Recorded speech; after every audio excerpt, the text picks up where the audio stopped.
We are now at the last part of our lesson on self-esteem. I encourage you to read up more on self-esteem as there is so much information and different views on self-esteem out there. Also, there are many apps in the App Store that you can download and try to engage with so that you can work on your self-esteem if you feel the need for it. Remember that we want to build resilience, and building self-esteem is one of the building blocks of resilience. I have 20 tips on how to build self-esteem for you. Let's start with number 1.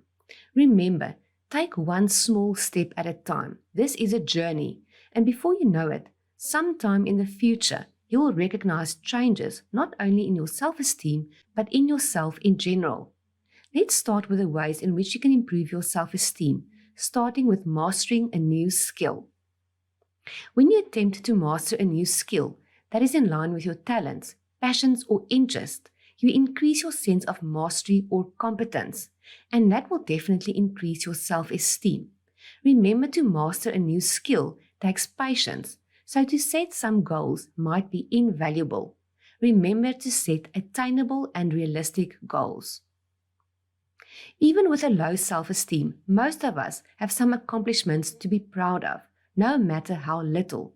It is important to sit down, remember them, and write them down, therewith putting them on a list. Put these accomplishments up somewhere so that you can be reminded of them. Remembering about accomplishments in your life gives you the confidence to accomplish more and inevitably to increase your self-esteem. Remember, we talked about a state of flow before. Well, we get into a state of flow when we immerse ourselves in activities that are creative or that we enjoy. Remember that flow increases resilience, and remember that self-esteem is a component of resilience. Hence, by increasing flow, you will increase self-esteem, and in return, resilience might be increased. What are your values? Sometimes we get so busy that we forget what they are and we stray from them. Take a minute to jot down your values and determine whether you are living true to them. The closer you live to your values, the more your self-worth and sense of self-esteem will rise. We don't do well when we don't live according to what we believe in. That is our values, hence the importance to re-evaluate your values and to start living closer to your value system. Ask yourself whether you have any limiting beliefs or thoughts, and if so, start challenging them. Remember that your beliefs should be realistic and aligned with your values. To challenge your limiting beliefs, it will be helpful to take a glance at your accomplishments that we talked about earlier. Your list of accomplishments should help you to challenge your limiting beliefs.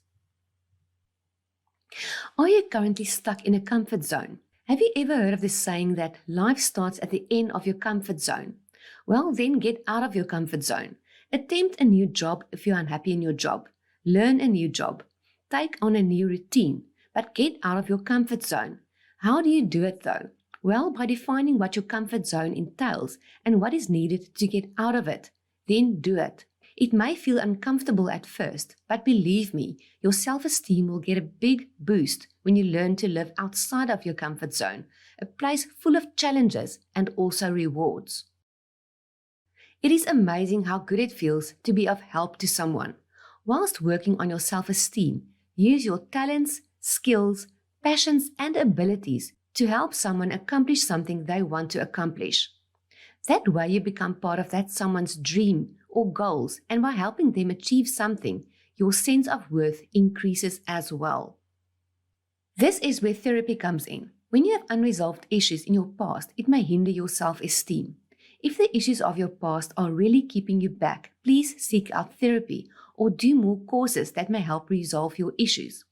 To be stuck in the past means not to be present, and certainly not being able to move into the future towards a better you with an increased self-esteem. The opinions of others should not matter. Obviously, we want to be liked because that is how we build good social relationships. However, try and determine what the person you are basing your opinion of yourself on is.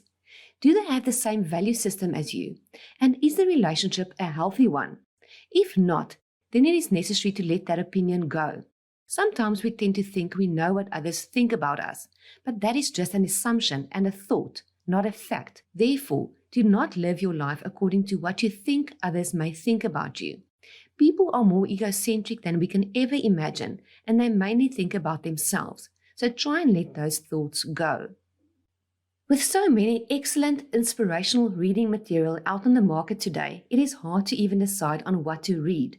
However, if you enjoy reading, ask around about what type of readings are popular in terms of self-esteem, motivation, and inspiration. Invest in inspirational readings and, in addition, watch YouTube videos that are inspiring. I will provide you with a list of inspirational YouTube videos in your summary notes, so hopefully you purchase your toolkits or your course resources for this course to access the summary notes.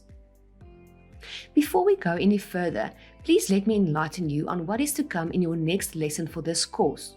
Lesson 5 of Module 1 for this course in Building Resilience will center around being aware of your thoughts. You might not know this, but your thoughts play a significant role in the ways that you feel and act or react.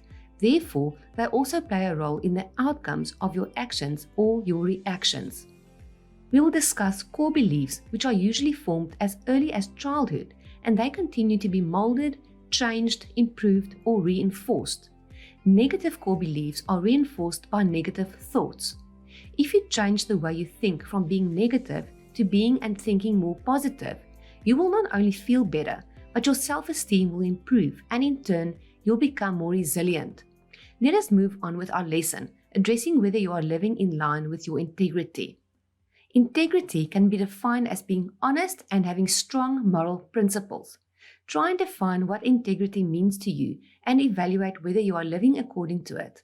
Life is hard and fast, and sometimes we just survive through the days, working long hours, eating and sleeping, without thinking of integrity and all the other concepts we are discussing now. Integrity is strongly aligned with your character, and if you're not living according to your integrity, it means your character is suffering and you may be operating in life as someone you are really not, perhaps wearing a mask to keep those around you happy. So check your integrity.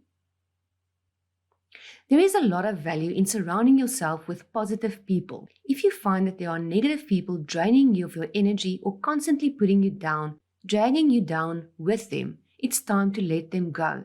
Surround yourself with people who care about you, who want the best for you, and who cheer you on in life. Personal boundaries are essential and extremely helpful when others try to control you, take advantage of you, or to manipulate you.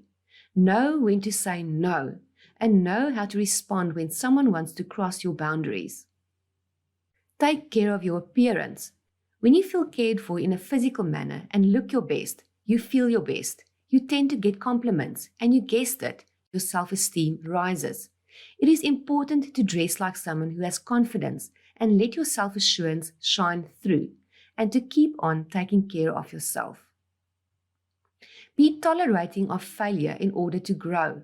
It is not a nice feeling when we fail. However, when we allow ourselves to fail, we can see that failure as an opportunity to learn and from there to grow. Also, remember that to fail means that you at least tried and made an effort compared to not having participated at all. Think of yourself as a student of life, a lifelong learner. Try and approach everything you do from the perspective of a learner, with a student mentality. This is often called the beginner's mind, meaning open, eager, unbiased, and willing to learn. It is okay to be afraid and to have fears sometimes, or even often. Many of us have fear of failure. But we just talked about failure, and that's okay. When fear presents itself, allow yourself to feel the fear, but keep on going anyway. Self-esteem is often found in the midst of our deepest desires and our greatest fears. Overcoming fear and achieving something challenging greatly enhances self-esteem. Would it not be nice to contribute something to someone's life? Use your special skills of guidance, leadership, and your support. The respect and gratitude and watching those persons progress with your help will add to your self-esteem, self-worth, and self-respect. Make sure you also care for yourself in every way possible, physical, emotional, and spiritual. Make sure to take care of your physical body. Eat nutritious and healthy food. drink enough water, and get good quality sleep to perform at your best every day. What does success mean to you? We hardly ever sit down and think about success and what it really means to us. And if we do, we don't break it down into smaller, attainable parts. Clarify what success means to you and what it will mean in terms of your self-esteem and confidence. When aiming for success, try and find some motivating factors to reach the goals for success, and ultimately, this will boost your overall levels of self-esteem.